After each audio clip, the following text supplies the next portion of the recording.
안녕하세요. 우리 이번 시간부터는 파트 4, 네 번째 과목인 전기 구조 과목 파트 들어가 보도록 하겠습니다. 정확한 과목명은요, 소방 전기 시설의 구조 및 원리라고 보실 수가 있고요. 이 파트 네 번째 과목은 우리 공통 과목이 아닌 소방 설비 기사 전기 분야를 선택하시는 분들이 수강하는 강의입니다. 자, 그럼 소방 시설에는 어떤 설비들의 종류로 구성이 되어 있길래 이렇게 기계 분야와 전기 분야로 나눠져서 우리가 공부를 하게 되는지에 대해서 먼저 살펴보도록 할 텐데, 먼저 전기를 위해서 지금 공부하시는 분들은요, 나중에 내가 기계에서는 저런 소방 시설물들을 배우는구나 라고 한번 생각해 주시면 되는 거고, 혹은 기계 분야를 먼저 수강하고 오신 분들은 앞으로 전기에서는 저런 내용을 배우는구나 라고 먼저 확인해 주시면 되겠습니다. 자, 소방 시설에 대해서 전체적으로 살펴보도록 할 텐데, 우리 소방 시설은요, 그 각각의 시설물들을 크게 5가지의 설비로 구성하고 있습니다.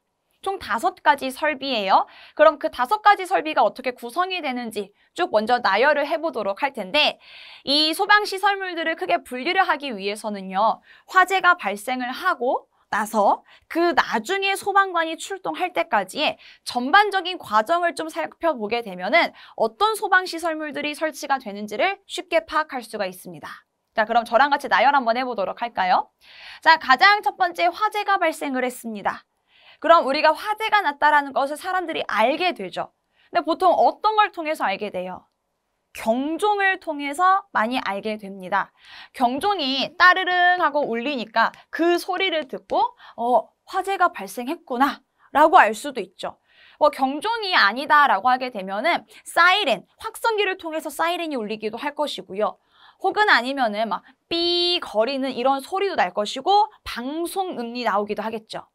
혹은 또 청각장애인 분들 같은 경우는 소리를 듣지 못하기 때문에 눈으로 확인을 할 수가 있는 시각경보 장치를 통해서도 빛이 막 들어오게 됩니다. 이렇게 화재가 발생했습니다라는 사실을 알려주고 우리는 그 소리를 통해서 화재가 났구나는 것을 알게 되는 거죠. 자, 화재가 났습니다. 그러면 이 사람들은요, 행동을 하는 것이 크게 두 분류로 우리가 나눠준다라고 볼 수가 있는데, 우선 첫 번째, 빨리 밖으로 나가야 되겠죠. 대피합니다. 막 도망가는 사람들이 있고요. 그리고 또 다른 사람들은, 즉 그 화재가 발생한 장소의 근처에 있었거나 혹은 내가 그 건물주였어. 그런 사람들은 밖으로 도망가기도 하겠지만 먼저 빠르게 화재의 초기 진압을 하기 위해 소화기를 찾거나 혹은 옥내 소화 전압 이런 것들을 사용해서 막 물을 뿌리는 경우들도 있겠죠. 그 과정을 한번 나열을 해보도록 할게요. 우선은 초기 화재 진압부터 보겠습니다. 주인이었어요. 내 건물이야. 내 건물 타고 들어가고 있으니까 얼마나 속상하겠어. 그래서 근처에 있는 소화기를 가지고서 빠르게 화재 진압을 하려고 하는 거죠. 혹은 옥내 소화전을 사용을 할 수도 있을 것이고요. 사람이 이러한 설비들을 사용하지 않더라도 자동으로도 물이 나오는 경우가 있습니다. 뭐예요? 스프링클러 설비. 우리 천장을 바라보게 되면 스프링클러 설비가 설치가 되어 있죠. 그렇게 스프링클러 설비를 통해서도 스프링클러 설비. 자동으로 막 물이 나오게 됩니다. 그렇게 해서 화재가 발생했을 때 초기에 불 끄려고 하는 이러한 노력들도 보이지만 어떤 일부분의 사람들은 밖으로 빨리 도망가려고 하겠죠. 막 도망을 치는데 내가 이 건물을 원래 잘 알고 있는 사람이었으면은 막 쭉쭉쭉쭉 밖으로 나갈 수가 있습니다. 그런데 내가 이 건물을 처음으로 방문한 거였어요. 그럼 밖으로 나가기가 힘들겠죠. 잘 길을 모르니까. 그럼 우리가 그때 의존하는 게 무엇이냐? 유도등. 유도등입니다. 출입문 상단을 보거나 하게 되면 사람이 이렇게 나가고 있는 그런 모습을 하고 있는 등 하나가 부착돼 있죠. 혹은 복도 같은 데를 가서 보게 되면 복도에 화살표가 그려져 있는 유도등이 부착돼 있기도 합니다. 이런 것들을 통해서 저쪽 방향으로 가면 되는구나 라고 확인을 할 수가 있는 것이죠. 혹은요, 보통 화재, 재난재해가 발생하게 되면은 그 건물에는 정전이 납니다. 그럼 전등에 있는 불 어떻게 되겠어요? 전부 다 꺼지겠죠. 그럼 아무것도 안 보입니다. 이때 비상조명등이라고 해서 평상시에는 사용하지 않지만 비상시에 등이 들어오는 게 있습니다. 이런 비상조명등을 통해서 어느 정도 사람들에게 발길을 비춰주기도 하죠. 밖으로 피난해라 알려주기도 하고요. 길을요. 혹은 또 이런 것들도 있습니다. 우리 창문 앞에 가서 보게 되면 건물의 층고가 조금 낮은 곳에는 완강기 같은 것도 설치가 돼 있죠. 그래서 완강기, 허리에 띠 매달아가지고 창문 밖으로 뛰어내릴 수가 있게끔 도와주는 설비들. 이것들뿐만 아니고 막 기타 등등으로서도 사람들한테 피난할 때 도와주는 설비들이 있을 겁니다. 자, 그리고 나서 초기에 불 끄려고 하고요. 그리고 도망가는 사람들도 있습니다. 그리고 어느 정도 일정한 시간이 지나고 나면은 누가 출동하죠? 소방관, 즉 소방 공무원분들이 출동을 해서 본격적으로 화재 진압을 하기 시작을 합니다. 자, 이렇게 전반적인 과정에 대해서 우리가 쭉 살펴봤습니다. 여기에 이제 각각의 우리가 소방 시설물들, 즉 각각의 설비들을 대입해서 명칭을 좀 같이 입혀보도록 할게요. 자, 가장 첫 번째 경종부터 가보도록 하겠습니다. 우리 이 경종이라고 하는 것은 화재가 발생한 사실을 알려주는 설비라고 이야기를 했습니다. 화재가 발생한 걸 알려주는 설비예요. 그래서 경종뿐만 아니고 여러 가지가 있다라고 했죠. 그런 것들을 우리가 전부 다 묶어서 뭐라고 표현을 할 거냐? 경보설비라고 표현을 할 겁니다. 경보설비라고 표현을 할 거예요. 자, 그리고 소화기, 옥내 소화전, 스프링클러 설비 이것들 말고도 뭐 옥외 소화전 설비가 있을 것이고요. 그리고 물이 나오지 못하는 경우에는 뭐 이산화탄소 소화 약제를 사용한 설비들도 들어가 있겠죠.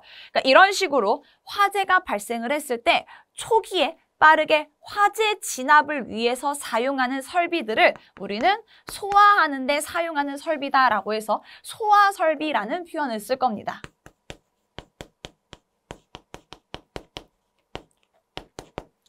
자, 그리고 이쪽으로 올게요. 이제 사람들이 피난할 때 사용하는 설비들이었죠. 유도등, 비상조명등, 그리고 혹은 뭐 완강기 이런 것들을 통해서 피난을 한다라고 했습니다. 이건 피난할 때 도와주는 설비야 라고 하는 것으로서 피난 구조 설비 라는 표현을 씁니다. 이게 약 3년 전만 하더라도 피난 설비라는 명칭을 쳤었거든요. 그런데 법이 개정이 되면서 구조라는 단어가 들어가게 되었습니다. 그래서 구조할 때 사용하는 설비들도 들어가 있다라고 해서 이렇게 명칭이 바뀌었으니 피난구조 설비라고 암기해 주시면 되는 거고요. 혹은 뭐 과거 자료를 찾아보거나 혹은 과거 문제를 풀다가 피난 설비라는 단어가 칭해져 있다라고 하게 되면은 그냥 과거에는 피난 구조 설비를 피난 설비라고 표현을 했기 때문에 이렇게 나와 있는 거구나 라고 확인만 하고 넘어가시면 됩니다. 지금 현재는 피난 구조 설비라는 표현을 한다라는 거 기억을 해주시면 되겠고요. 자, 그리고 마지막으로 와서 보도록 할게요. 소방관들이 있다라고 했죠. 우리가 건물을 가서 보게 되면은 알지 못했어요, 평상시에. 근데 소방관을 위해서 만들어 놓은 설비들이 여러 가지가 있습니다. 우선 가장 대표적인 거를 말씀드리게 되면은 여러분들 이해하시우라고 비상 콘센트 설비라고 하는 게 있습니다. 비상 콘센트 설비라고 하는 게 있는데 비상시에 사용할 수 있는 콘센트예요. 화재가 발생하고 재난재해가 발생하면 그 건축물에는 거의 대부분 정전이 난다라고 했습니다. 그럼 당연히 일반적인 콘센트는 사용할 수가 없겠죠. 자, 그런데 구조대원이 출동을 했습니다. 그 안에 있는 사람을 내가 구출을 해야 돼요. 근데 가서 보니까 건물에 붕괴가 일어남으로 인해서 문이 다 막혔습니다. 그래서 내가 동력 장비를 사용해서 벽을 뚫어야 되는 거예요. 그럼 동력 장비를 쓰려면 콘센트를 꽂아야 되겠죠. 근데 일반적인 콘센트들은 전부 다 정전이 됐거든요. 그래서 그럴 때 비상시에 사용해라 라고 해서 비상 콘센트 설비를 미리 만들어 놓습니다. 이 비상 콘센트 설비는 굉장히 튼튼하게 만들어졌기 때문에 정전이 되지 않는다고 보시면 돼요. 이렇게 소방관을 위해서 만들어 놓은 설비고 또 한 가지를 덧붙여서 말씀을 드리게 되면은 우리는 전기 분야니까 전기 분야 위주로 말씀드릴게요. 무선 통신 보조 설비라고 하는 게 있습니다. 자, 내용 한번 보게 되면 무선으로 통신하는 걸 보조해주는 설비라는 것이에요. 자, 소방관이 출동을 합니다. 건물 밖에는 지휘하는 사람이 있을 것이고요. 그 안으로 진입하게 되는 대원들이 있겠죠. 그럼 서로 무전기를 통해서 의사소통을 해줘야 됩니다. 그런데 이 건물의 크기가 작지 않아요. 굉장히 컸던 거예요. 그래서 지하 깊숙이 내려가거나 지상 높이 올라가야 되는 경우인 거죠. 혹은 면적 자체가 굉장히 넓은 쇼핑센터 같은 곳이었습니다. 그러면 무전기가 원활하게 소통이 잘 안 될 수도 있겠죠. 지지직거리면서. 그래서 미리 그 건물에는 소방관들이 의사소통을 원활하게 하는 것을 도와주기 위해서 케이블과 안테나 선을 천장에 미리 깔아놓습니다. 언제 어떤 사고가 발생할지 모르니까. 자, 그런 것을 우리는 뭐라고 표현을 하느냐? 무선통신 보조설비라고 한다라는 거예요. 아, 무선으로 통신해주는 걸 보조해주는 설비다. 그러니까 이런 식으로 소방관을 위해서 만들어 놓은 설비가 있는데 우리는 그 설비를 무엇이라고 표현을 할 거냐? 소방관들은 불 끌어오니까 소화하겠죠. 근데 본격적인 활동을 하는 거기 때문에 소화 활동 설비라는 표현을 씁니다. 초기에 화재 진압하는 건 소화 설비고요. 소방관이 하는 것은 본격적으로 하는 거라서 소화 활동 설비라고 표현을 합니다. 이렇게 총 4가지가 있는데 아까 5가지라고 했지 않았어요? 네, 우리 소방시설은 크게 5가지입니다. 근데 현재 4개밖에 없죠. 그럼 나머지 1개는 어디에 있느냐? 이쪽으로 와보도록 할게요. 우리 옥내 소화전이나 스프링클러 설비를 사용하기 위해서는 물을 저장시켜 놔야 됩니다. 그 건축물 내부에. 그러면 지하로 내려가거나 혹은 옥상으로 가서 보게 되면 큰 수조가 있겠죠. 물을 저장을 해놓게 되는 자 그런 식으로 이 건물에 각각의 소방시설물들을 사용하기 위해 저장시켜 놓는 물이 있습니다. 저수조 혹은 수조 이런 것들을 우리는 무엇이라고 표현을 하느냐? 소화용으로 사용하는 물입니다. 소화용수 설비라고 표현을 합니다. 그렇게 해서 소방시설에는 경보설비부터 소화설비, 소화용수설비, 피난구조설비, 소화활동설비로서 크게 5가지로 구성되어 있는 거라고 보실 수가 있습니다. 총 5가지예요. 자, 그럼 여기서 전기 분야랑 기계 분야가 나눠지는 겁니다. 여기서 절반은 전기에서 배우는 거고요. 절반은 기계 분야에서 배우게 되는 겁니다. 자, 그럼 전기 분야랑 기계 분야가 어떻게 나눠지는지도 한번 먼저 살펴보도록 할게요. 전기 분야랑 기계 분야를 나누는 기준은요. 가장 쉽게 생각하셨을 때 전기가 들어가느냐 혹은 물 혹은 약재가 지나가느냐로 구분하시면 됩니다. 그러니까 전선이 들어가냐 배관이 들어가냐 그렇게 생각해서 나누시면 되고요. 전선이 들어가면 전기 분야로 가져가면 되는 거고 배관이 들어가는 경우는 전부 다 기계 분야라고 생각을 하시면 됩니다. 자, 그럼 가장 앞에 있는 경보설비부터 가보도록 할게요. 이 경보설비에는요. 전부 다 소리를 내주는 것뿐이에요. 화재가 발생한 사실을 알려주는 것이니 그 알려주는 것이 경종이 될 수도 있고 스피커를 통해서 방송이 나올 수도 있고 사이렌이 나올 수도 있고 혹은 청각장애인분들은 눈으로 빛을 비춰준다고 했죠. 전부 다 전기가 있어야만이 작동을 할 수가 있는 설비입니다. 그래서 경보설비 같은 경우는요. 100% 모두 다 전기 분야라고 볼 수가 있습니다. 따라서 소방설비기사 전기 분야를 전공하시는 분들이 경보설비에 대해서 다 내용을 배운다. 그래서 여기서 앞으로 보게 될 전기 구조 파트에 있어서는요. 거의 대부분 한 70%에서 80%는 경보설비로 구성이 되어 있습니다. 이 양이 제일 많거든요. 경보설비가. 자, 그리고 다음으로 가면서 소화설비로 갈게요. 소화설비 같은 경우는 화재가 발생하면 초기에 화재 진압을 위해 사용하는 것이다라고 했죠. 그래서 소화기, 옥내 소화전, 스프링클러 설비, 이산화탄소 소화 약재가 들어간 설비들, 분말가루가 들어간 소화 설비들, 할론이 들어간 소화 설비들 이런 것들을 의미합니다. 전부 다 소화할 때 쓰는 것으로서 배관에 연결되거나 그렇죠. 전기가 들어가진 않잖아요. 약재 나오는 데 있어서 배관이 연결돼서 들어가게 되는 거지. 물론 신호를 주기 위해서 전선이 들어가긴 하는데 우리는 그걸 생각하는 것이 아닌 그냥 약재가 지나가게 되는 그 배관 자체만을 떠올리시면 되는 겁니다. 따라서 이 소화 설비 같은 경우는요. 100% 기계 분야예요. 그래서 이런 내용들 같은 경우는 기계를 하고 오신 분들은 이미 배우고 오신 거고 전기를 하실 분들은 앞으로 기계 가시면 요거에 관련된 내용들을 배우게 됩니다.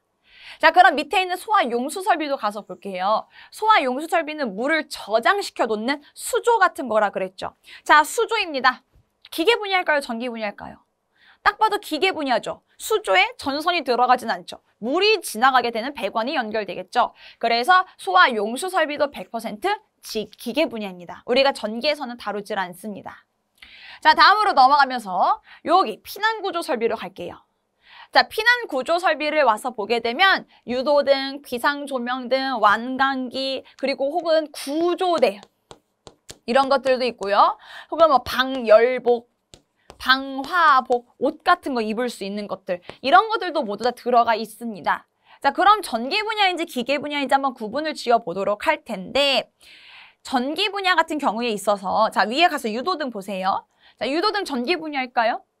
네, 맞아요. 불 들어오는 거잖아요. 유도등. 비상조명 등, 불 들어오겠죠? 전부 다 전기 분야라고 보실 수가 있겠습니다.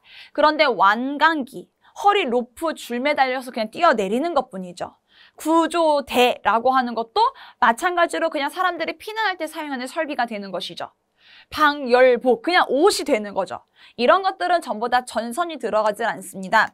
이것들은 전부 다 묶어서 기계 분야라고 표현을 하게 됩니다.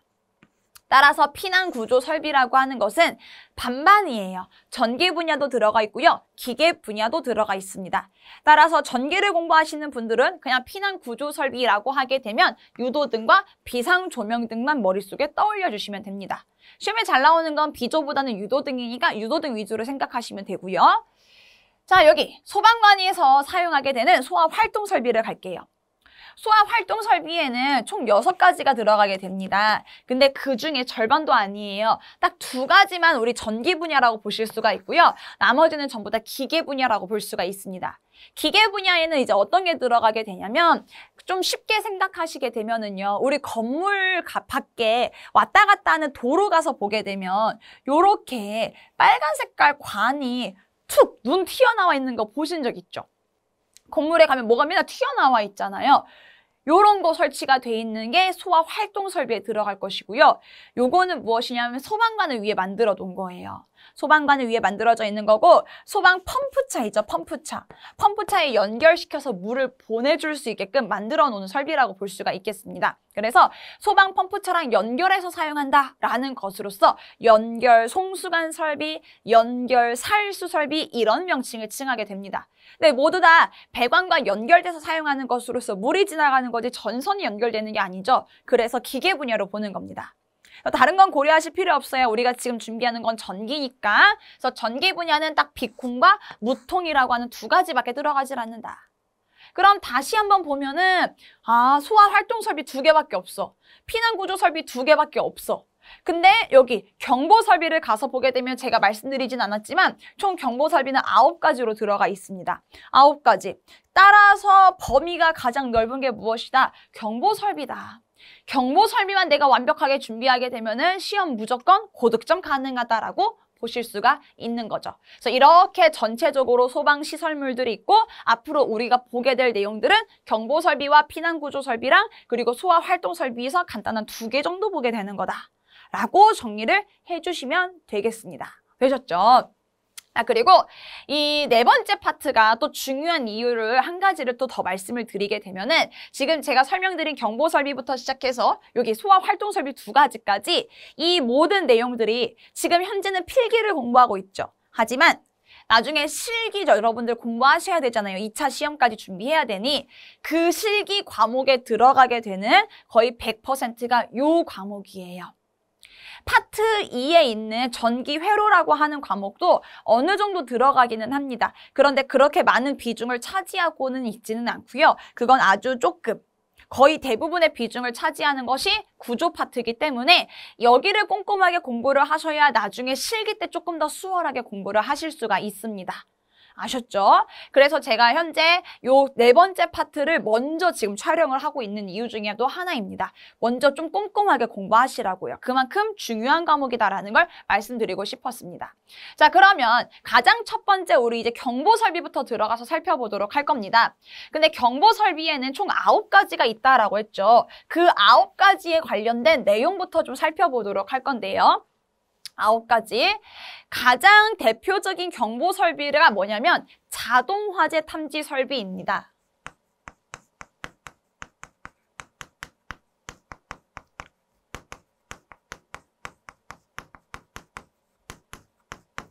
경보 설비는 크게 9가지라고 했어요. 그 중에 가장 대표적인 것 자탐이에요. 자탐이 경보 설비 해서 이제 문제 출제되죠. 거의 50% 이상은 무조건 자탐에서만 나와요. 그 정도로 양도 제일 많고 가장 중요합니다. 나중에 이제 7기 공부하러 가시면은 제가 대부분이 이제 이 과목일 거다라고 했죠. 이 과목에서 거의 한 50% 이상이 전부 다 자탐 설비에서만 출제가 됩니다. 그 정도로 너무나 중요한 내용이에요. 자, 내용 제목부터 한번 해석을 해보게 되면 자동으로 화재를 탐지해주는 설비라는 뜻이에요. 어떤 설비들이길래 자탐 설비라고 우리가 표현을 할 것이냐. 자, 그럼 내용 한번 가서 보겠습니다. 자, 화재가 발생하게 되면은 경종을 통해서 따르릉 하고 알려주니까 우리가 이걸 경보 설비라고 한다라고 했죠. 근데 이 경종이 울리기 전까지는 어떤 과정들이 먼저 존재를 하고 있습니다. 그 과정을 쭉 나열을 한번 해보도록 할 거예요. 화재가 발생했습니다. 여러분이 먼저 화재가 발생할 사실을 알았어요. 그럼 가장 먼저 해야 될 행위는 무엇일까요? 빨리 가서 발신기 눌러야죠. 빨간 색깔. 발신기 버튼 눌러서 사람한테 화재가 났습니다라는 걸 알려줘야 되겠죠. 근데 사람이 먼저 발견하기 전에 자동으로 이게 먼저 화재가 난 것을 알아차릴 수가 있어요. 그게 뭐예요? 감지기. 우리 천장에 가서 보게 되면 감지기가 있죠. 자동으로 감지기를 통해서 화재가 난 사실을 알 수도 있고요. 사람을 통해서 수동으로 발신기로서 화재가 났습니다라는 걸 전달할 수가 있습니다. 이런 것들이 작동이 되기 때문에 경종이 울리게 되는 것인데 요 사이에 한 가지의 단계가 더 들어가요. 이것들이 작동한다고 해서 바로 경종이 울리는 게 아니고요. 수신기에 먼저 신호를 전달해주게 됩니다. 이 수신기라고 하는 거는 화재가 났다. 모든 걸 다 컨트롤하는 거라고 보시면 돼요. 모든 걸 다 가장 중요한 역할을 합니다. 이렇게 발신기와 감지기를 통해 수신기로 신호 전달이 되는 것이고요. 수신기를 통해서 신호를 줘서 경종이 따르릉 하고 울리게 되는 것입니다. 이걸 우리는 전체로 무엇이라고 표현을 하느냐? 자동화재 탐지 설비라고 합니다. 그래서 자동화재 탐지 설비의 구성품이 무엇이야? 라고 하면은 발신기 구성품이고요. 감지기, 수신기, 경종 모두 다 이 자탐 설비의 구성품입니다. 라고 볼 수가 있는 겁니다.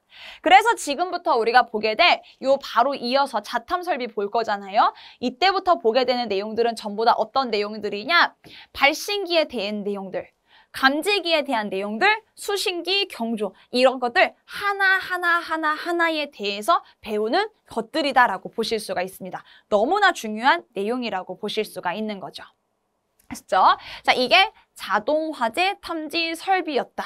그러면 우리 이제 본격적으로 가장 첫 번째 자동화재 탐지 설비를 보도록 할 거예요. 그 이외에도 제가 9가지가 있다라고 했죠. 그거 나올 때마다 하나하나씩 같이 좀 정리를 해드리도록 하겠습니다.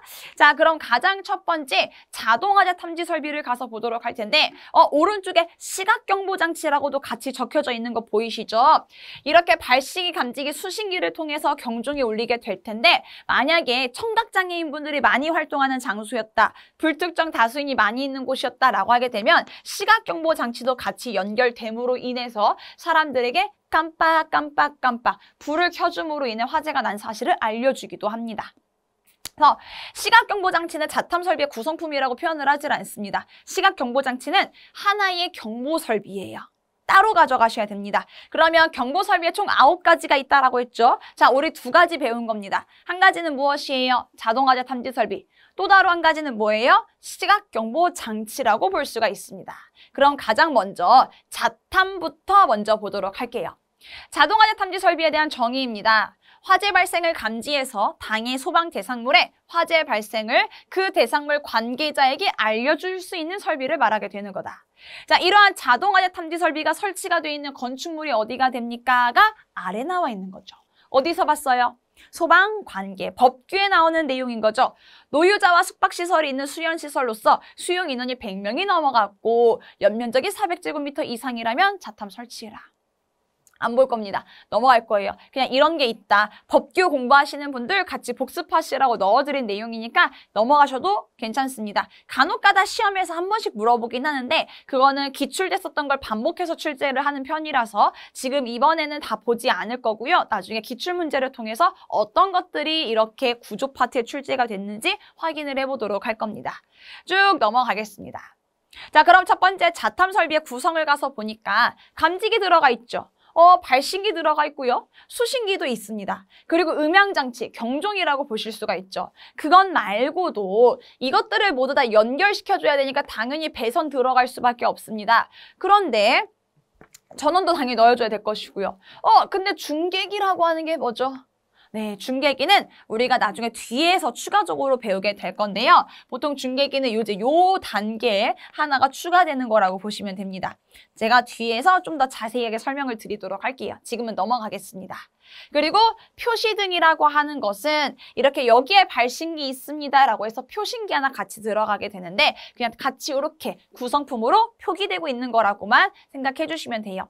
첫 번째 자탐 설비의 구성은 지금 굳이 달달달달 외우실 필요 전혀 없습니다. 전체적인 내용을 다 배우고 나면은 이것들이 모두 다 자탐 설비의 구성품이구나 라고 쉽게 접근을 하실 수가 있을 겁니다. 자, 그럼 가장 첫 번째 감지기부터 볼 거예요. 감지기 보고 발신기 보고 수신기도 보고 경종도 보고 앞으로 한 가지씩을 모두 다 살펴볼 겁니다. 자, 그럼 가장 첫 번째 감지기를 가서 보게 될 텐데 감지기 같은 경우는요. 화재 시 발생하는 열을 측정하거나 연기를 측정하거나 불꽃을 측정하거나 그 이외에 또 다른 연소 생성물들을 자동으로 감지해서 수신기에 전달하는 겁니다. 그래서 감지기 종류를 우리가 지금부터 무엇을 볼 거냐? 열을 통해서 작동하는 감지기, 열감지기. 연기를 통해서 작동하는 감지기, 연기감지기. 불꽃을 통해서 작동하는 감지기, 불꽃감지기. 크게 세 가지로 나눠서 살펴보도록 할 거고 추가적으로 또 어떤 기타의 감지기들이 있는지를 하나씩 보도록 하겠습니다. 자, 그럼 가장 첫 번째 열감지기부터 보도록 할게요. 지금부터 보는 것들은 다 중요해요, 여러분들. 진짜 중요하니까 꼭 기억하셔야 됩니다. 자, 열감지기부터 보도록 할 텐데 우리 열감지기는요. 크게 우선 종류를 세 가지로 나눌 수가 있습니다. 제가 오른쪽에 먼저 정리하고 내용 보도록 할게요. 자, 열감지기는 종류가 크게 세 가지입니다. 차동식, 그리고 정온식, 그리고 보상식.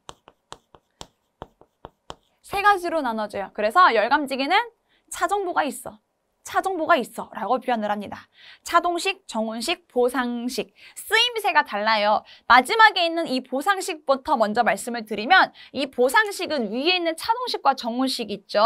이 두 가지에 대한 기능을 합친 겁니다.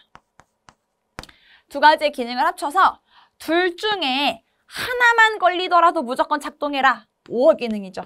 둘 다 집어넣고는 아무거나 작동해. 약간 요런 거예요.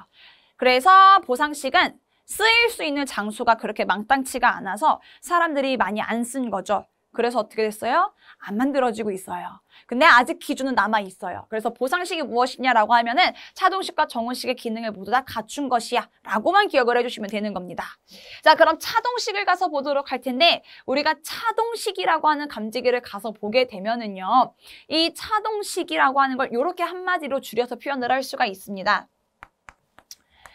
일정 온도 상승률. 일정 온도 상승률. 자, 정온식까지 정리하고 설명을 드릴게요. 우리가 정온식은 한마디로 어떻게 줄일 수가 있냐면 일정 온도 이상 이라고 표현을 할 수가 있습니다. 자, 이런 경우입니다. 정온식은 주로 어디에서 많이 사용을 하고 있냐면요. 이 정온식 같은 경우는요. 주방이라든지 보일러실 혹은 탕비실 이런 곳처럼 약간 온도가 상승할 수 있을 만한 장소들 있죠. 그런 곳에 사용하는 감지기예요. 정온식 같은 경우는요. 이것들 말고 일반적인 사무실은 차동식을 씁니다. 자, 그럼 다시 보겠습니다. 여기서 차동식이 일정 온도 상승률이라고 하는 것은요. 이제 감지기 제조사마다 조금씩은 다르긴 한데 일반 평균적으로 약 1분 안에 온도가 10에서 15도씩 급격하게 상승할 때 작동하는 거예요. 평상시에 약 30도를 유지하고 있었는데 갑자기 1분 안에 40도, 50도로 확 올라갔어요. 그러면은 감지기 작동합니다. 갑자기 실내 온도가 상승하면서. 그걸 차동식이라고 하고요. 자, 정온식은요. 일정 온도 이상이죠. 자, 내가 감지기 판매하는 판매점에 갑니다. 사장님, 저 정온식 감지기 하나 주세요 라고 이야기를 해요. 그럼 사장님이 저한테 이렇게 되묻습니다. 몇 도짜리 줄니까 몇 도짜리 필요해요? 그러면 사장님 저 70도짜리 감지기 주세요 라고 대답을 할 수가 있어요. 그럼 70도짜리 감지기를 사와서 내가 천장에 걸죠. 자, 평상시에는 30도로 유지를 하고 있습니다. 실내가 1분 안에 50도로 올라갔어요. 감지기 작동하지 않습니다. 60도 올라갔어요. 감지기 작동하지 않습니다. 자, 이 감지기는 70도짜리거든요. 70도의 온도가 상승하니 감지기가 작동합니다. 그렇게 정온식이라고 하는 거는 일정한 온도가 정해져 있습니다. 그 감지기의 종류가 있겠죠. 제조사에서 만들어질 때 몇 도짜리야 라고 해서 그 온도 이상이 되면 작동하는 겁니다. 그런데 위에 있는 차동식은 그냥 온도가 올라가면 작동하게 되는 것이고요. 그럼 왜 주방과 보일러실과 탕비실에 쓰이는지 알겠죠? 자, 우리 주방을 가서 예를 들어서 살펴보게 되면은요. 일반 가정용 주방 말고요. 음식점 주방을 한번 떠올려 보실래요? 중국집. 중국집 갈게요. 겨울철입니다. 아침에 얼마나 춥겠어요. 사람들 출근하기 전에는요. 되게 추워요. 이제 점심시간 이제 다가오고 있습니다. 작업이 아니고 이제 장사를 시작을 해야 되겠죠. 막 내가 이제 불을 쓰기 시작을 합니다. 사람들이 너무 많이 몰려오다 보니까 막 불을 막 5-6개를 막 동시에 피우기 시작하고요. 막 불쇼를 하면서 막 판을 뒤집고 있습니다. 화염이 훅훅 올라가다 보니까 순식간으로 그 내부의 온도가 확 올라갈 수밖에 없겠죠. 온도가 순식간에 올라갑니다. 천장의 감지기 어떻게 돼요? 작동해버리죠. 그래서 그런 주방에는 차동식을 사용하는 것이 아니고 온도가 올라가든 말든 상관없어. 그냥 무조건 몇 도 이상이 넘어가면 감지기 작동하게끔 하자라고 하는 정온식을 사용하는 거라고 볼 수가 있습니다. 그 표현 방식 2가지로 나눠지는 거예요. 그래서 일반적인 사무실, 주방, 보일러실 생각해 주시면 되겠습니다. 자, 그런데 차동식을 또 가서 보게 되면 크게 2갈래로 나눌 수가 있거든요. 하나는 스포트형이라는 단어를 쓰고요. 또 하나는 분포형이라는 단어를 씁니다. 스포트형이라고 하는 것은 감지기 하나가 포용할 수 있는 바닥 면적이 굉장히 좁다라는 것이에요. 이 감지기 하나는 바닥 면적을 한 10평 정도를 계속 감시하고 있어. 이 감지기는 이 하나는 한 100평까지를 혼자 감시하고 있어. 이렇게 평이 달라지겠죠, 평수. 이걸 이제 우리는 면적 기준으로 메타 제곱으로 바꿔가지고 조금 좁은 부위의 면적을 검출하게 되는 것. 거기에 설치되는 감지기들을 스포트형이라고 하고, 감지기 하나가 조금 넓은 면적을 감시하고 있으면 그걸 우리는 분포형이다라고 표현을 합니다. 그래서 스포트형을 일국소라고 표현을 해요. 좁은 부위를 측정한다. 분포형이라고 하는 것은 넓은 범위를 측정한다라고 표현을 합니다. 자, 그런데 정온식으로 와서 보게 되면 정온식은 이름이 좀 달라요. 스포트형과 분포형이라 표지 않아요. 정온식은 다 스포트형이에요.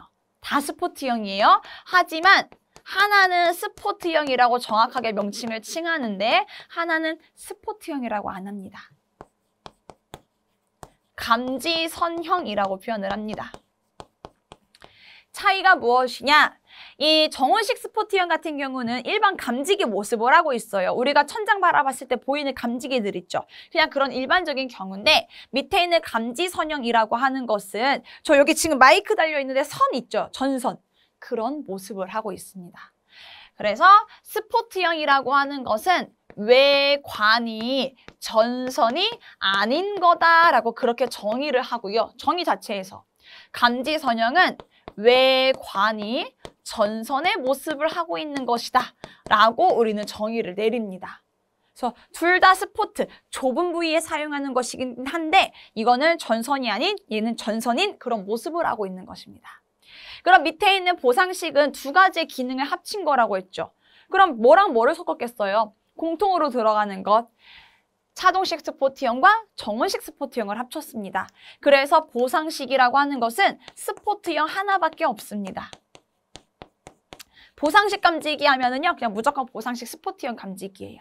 자, 우선 간단하게 이렇게 나눠진다 라고 좀 보실 수가 있겠죠. 자, 이걸 가지고서 우리 다시 한번 표를 가서 살펴보도록 할게요. 자, 차동식을 가보도록 하겠습니다. 차동식. 주위 온도가 일정 상승률 이상이 되는 경우에 작동한대요. 1분 안에 급격하게 온도가 상승한을 가지고서 검출하는 거다라고 보실 수가 있는 거죠. 이렇게 스포트형과 분포형으로 나눠진다라고 볼 수가 있는데 아래쪽에 가서 보니까 1종과 2종이라는 단어가 또 있는 거 보이시죠? 네, 이렇게 또 한 번 나눌 수가 있어요. 차동식 스포트형 감지기 1종, 차동식 스포트형 감지기 2종, 차동식 분포형 감지기 1종, 차동식 분포형 감지기 2종. 이 1종과 2종의 차이는 무엇이냐면 감도. 즉 예민한 정도의 차이예요. 예민함을 나누는 기준인데 2종보다 1종으로 갈수록 더 예민합니다. 그러니까 더 빨리 작동해요. 같은 면적을 포용을 하고 있는데 1종일수록 더 빨리 작동합니다. 굉장히 예민한 것들이라고 보시면 돼요. 그래서 뒤에 미리 한번 정원식을 가서 보게 되면 정원식에는 특종 있는 거 보이시죠? 엄청 예민한 거예요. 감지기가 아주 약간의 열만으로도 빨리 작동할 수가 있다라는 거죠. 그래서 1종과 2종이 있다. 근데 뭐 다른 거 다 고려하실 필요 없고요. 중요한 거는 정원식, 제가 특종이 있다라고 했죠. 정원식에만 특종이 있다라는 거예요. 근데 뭐 뒤에 보상식 같은 경우에 있어서도 정원식의 기능이 들어가니까 특종이 있다라고 같이 연결시켜서 볼 수가 있고요. 이 두 가지를 제외한 나머지들은 다 가서 보시게 되면은요. 특종 그런 단어 없습니다. 그냥 1종과 2종이다라고 표현을 한다라는 것만 기억을 해주시면 되겠습니다. 그리고 이제 오른쪽에 와서 보게 되면은 또 나눠져 있는 거 보이죠? 이거는 작동 원리에 따라서 감지기가 나눠지게 되는 건데 어차피 뒤에서 제가 하나하나 설명드릴 거예요. 지금은 보지 않을 겁니다. 이거 전부 넘기셔도 괜찮아요. 뒤에서 공부하시면 돼요. 쭉 넘어가고 정원식으로 가겠습니다. 정원식 같은 경우는 내가 몇 도짜리 주세요 라고 이야기를 한다라고 했죠. 그래서 일정한 온도 이상이 되는 경우에 있어서 작동하는 거다라고 표현을 할 수가 있습니다. 자, 그러면 내가 매장 가서 저 몇 도짜리 감지기 주세요 라고 이야기를 해야 되잖아요. 그때 그 몇 도짜리 주세요 라고 어떻게 결정을 하게 되느냐? 시험에 자주 나와요. 어차피 뒤에 나오긴 하지만 미리 보고 갈게요. 최고 주위 온도의 여기다 같이 이렇게 적어보도록 하겠습니다. 정원식 같은 경우는요. 최고 주위 온도의 20도 이상의 것을 사용을 합니다. 이상의 것. 즉 온도가 주방에 제일 많이 올라갈 때가 언제겠어요? 화재가 아니죠. 굉장히 더운 여름철에 낮 12시에서 한 2시, 3시 사이에 제일 온도 많이 올라가겠죠. 그때 불을 진짜 많이 쓸 거 아니에요. 그때 온도를 측정을 해보니까 막 한 50도씨까지 온도가 올라간다고 볼게요. 막 온도 엄청 많이 올라가 있어가지고. 그러면 화재가 발생하면 이것보다 온도가 더 올라가겠죠. 그럼 몇 도짜리 감지기를 쓰면 되는 거예요? 20도를 더한 70도짜리 감지기 사서 붙이는 겁니다. 그렇게 그 실의 최고 주위 온도, 최고 온도라는 뜻이에요. 최고 온도에 보다 20도 높은 감지기를 사용하면 되는 겁니다. 내가 그 실을 측정을 해보니까 우리 실은 한 40도가 최고의 온도야. 그럼 감지기 몇 도짜리 쓰면 돼요? 70도짜리 쓰면 되는 거예요. 그거까지 기억하시면서 이렇게 정원식이라고 하는 것은 스포트형과 감지선형으로 나눠지게 될 것이고 보통 주방에 많이 사용한다라고 볼 수가 있습니다. 그래서 감지선형은 제가 외관이 전선의 모습을 나타낸다라고 했죠. 그래서 종류 뭐? 없어요. 끝났어요.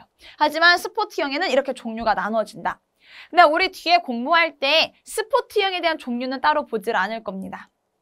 스포트형의 종류는 시험에 거의 안 나오거든요. 한 번 정도 시험에서 나오는데 그냥 요거 말 문제로 뭐 종류로 옳지 않은 건 그런 식으로 나오는데 거의 안 나온다. 시험에서 정말 많이 나오게 되는 것은 앞에 있는 차동식이에요. 차동식. 여기서만 거의 대부분 시험에서 나올 겁니다. 그래서 종류, 이거는 보지 않을 거다라는 것만 기억을 해주시면 됩니다. 그래서 이 정원식이랑 차동식이 나오면은 제가 항상 드리는 말씀이 하나가 있어요. 저희 에피소드죠. 이야기를 하면은요. 제가 이제 여기 말고 이제 다른 여러 학원에서도 강의를 하잖아요. 그때 학원에서 같이 만난 선생님이 한 분이 계십니다. 그 선생님은 소방학과를 출신이에요. 그 선생님도 마찬가지로요. 그런데 또 불구하고 학교를 졸업함과 동시에 소방이라는 전공을 살리지 않았어요. 그분은요. 자격증은 취득했지만 소방으로 취업을 하지 않고 위험물 관련된 분야로서 취업을 하셔가지고 일을 하셨더라고요. 그리고 그렇게 일을 해서 경력을 쌓고 이제 위험물 선생님으로 오셨던 분이었었는데 그 위험물 선생님께서 저한테 물어보는 거예요. 선생님, 우리 살고 있는 집에 감지기가 설치가 돼 있대요. 근데 단독 경보용 감지기가 설치돼 있대요. 우리 법규에서 배웠죠? 단독주택에 설치할 수 있는 것. 그냥 5,000원에 살 수 있어요. 건전지 끼워서 천장에 걸어 놓는 건데 집에 감지기가 설치가 돼 있대요. 그 전에 사셨던 주인 세대분께서 그걸 설치를 해놓고 놓고 가셨대요. 그래서 본인이 좋아서 그걸 쓰고 있는데 이상하게 그 감지기가 주방에서 요리를 할 때마다 작동을 한다는 거예요. 막 맨날 삐삐삐 거리면서 막 소리 나고 난리가 난대요. 요리만 하면은. 그럼 어떻게 했어요? 그랬더니 그래서 요리할 때마다 그분 키가 71인가 73이에요. 여자분인데 키가 진짜 크시거든요. 요리를 할 때마다 천장에 감지기 꺼내가지고 끈대요. 그리고 꺼놓고 요리하고 다시 켜놓고 천장에 걸어놓는다는 거예요. 이걸 매일 하루에 한 번씩 반복을 한다는 겁니다. 그래서 왜 그래요? 제 거 감지기는? 이러길래 혹시 그 감지기 뒤집어 까서 거기에 정원식이라고 적혀져 있는지 차동식이라고 적혀져 있는지 한번 보실래요? 그랬어요. 그랬더니 다음날 와서 얘기하더라고요. 쌤, 저희 집에 있는 감지기에 뭐라고 적혀져 있냐면은 차동식이라고 적혀져 있었어요. 차동식이라고 했어요. 이거 왜요? 잘못된 거예요? 그래서 말해줬죠. 주방이지 않냐. 온도가 올라가죠. 네, 차동식의 원리가 온도가 올라갈 때마다 작동하는 거다. 그러니 선생님께서 집에서 요리를 할 때마다 감지기가 작동이 한 거다. 그럼 어떻게 해요? 이거 너무 아까운데 이러길래 아깝지 않다. 그거 떼가지고 거실이나 안방에다 붙여놔라. 그러면 가능하다. 그리고 나서 그 다음날 제가 물어봤어요. 어떻냐? 그래서 집에 가자마자 뜯어가지고 안방에 옮겨놨대요. 그리고 부엌에서 요리를 하니까 당연히 소리가 안 나겠죠. 그래도 자기는 불안해가지고 이거 정원식 알려줬거든요. 그래서 정원식 관련돼 있는 감지기를 다시 구매했다라고 하시더라고요. 그래서 근데 그분이 소방과예요. 자격증도 가지고 있어요. 그럼에도 불구하고 너무나 오랜 시간 동안 이 소방에 관련된 일을 하질 않다 보니까 자기도 까먹었다, 전혀 몰랐었다라고 이야기를 하더라고요. 그래서 여러분들도 혹시나 감지기를 구매를 하겠다라고 하시는 분들은 이렇게 어떤 거를 선택을 하셔야 될지 고려하셔야 된다라는 거 기억해 주시면 됩니다. 이렇게 정원식까지 있었고요. 우리 마지막으로 보상식 한번 가겠습니다. 보상식이라고 하는 건 차동식과 정원식에 대한 성능을 합친 거다라고 했죠. 그런데 합칠 수가 있는 건 스포트형밖에 없을 것이다. 왜냐면 정원식 자체는 스포트형밖에 없으니까. 그래서 차동식과 정원식 합친 겁니다. 보상식 스포트형 하나밖에 없다. 특종 1종, 2종 있다. 2종에서 특종으로 갈수록 예민하다. 그런데 이런 보상식은 두 가지 기능이 같이 있으니까 쓰일 만한 장소가 너무 애매한 거예요. 주방에서 쓰기에는 차동식 기능이 있으니까 작동을 해버리게 될 것이고 그렇다고 차동식에 있는 곳에 쓰기에는 굳이 정원식의 기능까지 같이 있으면 비싸니까 이 비싼 감지기를 쓸 필요는 전혀 없는 거죠. 그러다 보니 사람들이 안 쓰게 되고 안 쓰게 되니 어떻게 되겠어요? 제조사에서는 안 만들어지게 되는 거고 그래서 지금은 거의 없는 거다라고 보시면 돼요. 하지만 이렇게 아직 기준상으로 남아있기 때문에 우리가 정의는 보고 간다라고 보시면 됩니다. 네, 이렇게 해서 우리가 열감지기까지 살펴봤습니다. 그리고 앞으로 연기감지기와 불꽃감지기 그 이외에 또 다른 감지기들까지 추가적으로 볼 거거든요. 그 연기감지기부터는요. 우리 잠깐 쉬었다가 이어서 살펴보도록 하겠습니다.